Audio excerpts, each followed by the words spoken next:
Okay, here are the best recovery methods for footballers. I'm going to get straight into it. First one is sunlight. Not enough footballers get sunlight, like what I'm doing right now, getting out in the sun.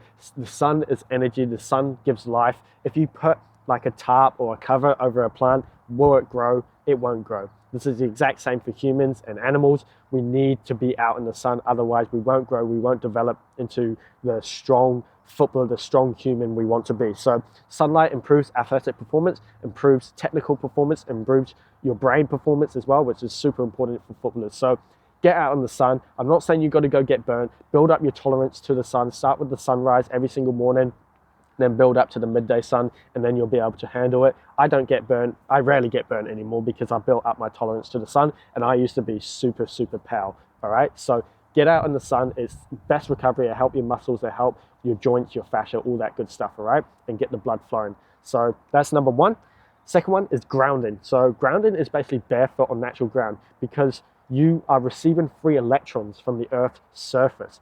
All right, and once you start, I know it sounds a bit crazy, a bit like hoo and all that kind of stuff, but once you start doing it, you'll feel so much better. You'll get kind of free energy from the earth.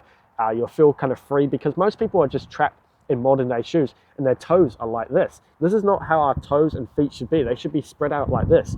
All right, so this happens when you start being barefoot more. So just walk simply on grass, on sand, on mud, whatever, rocks, and it will reduce inflammation, improve your recovery, and just make you feel more alive in yourself.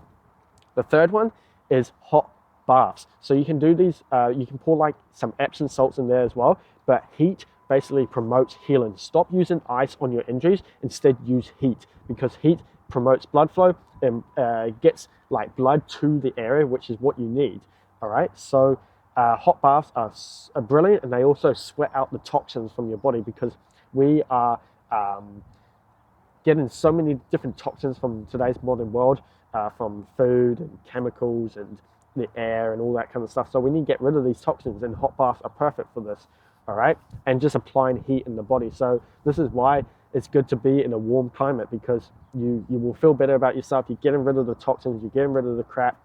Stop applying heat, stop applying ice on your injuries. Apply heat on your injuries, and you'll recover your injuries, you'll recover your pain much quicker. The fourth one is rolling fascial adhesions.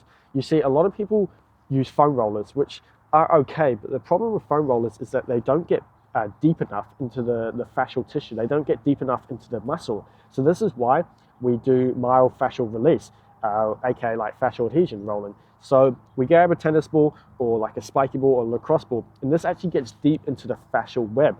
And there you do like first do like a full body scan. So roll every single muscle group, and if you find any like tender spots or like knots, just stay on that spot for like 3 to 5 minutes, and it will release it. This is basically a fascial kind of knot, a fascial adhesion. And fascial adhesions restrict your movement, they cause injury, they cause pain, they cause kind of stiffness. So it's important that we roll our fascial adhesions every single day. It takes about 10 to 15 minutes, 10, 20, whatever. Just do it before training, do it before your movement, and you'll feel 10 times better in your movement. You'll feel more agile, more fluid, and just more natural, all right? And the fifth and final one is just simple walks. You see, a lot of people, especially young footballers, they're just sitting on the couch all day. They go to training, they go to school, and they just come back and they sit on the couch all day and play FIFA and Fortnite and all this rubbish and watch Netflix, which is cool for like an hour, but not for 5-6 hours, bro. Come on, get outside, go for a walk.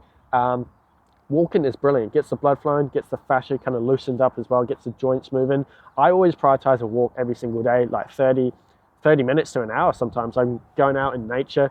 It's amazing. It's amazing for your mind, and you feel more connected to yourself, and you can kind of review your week as well, like what went well, what didn't go well, and it's kind of a good time away from the phone and the devices as well. So go for a walk. It'll help your recovery a lot.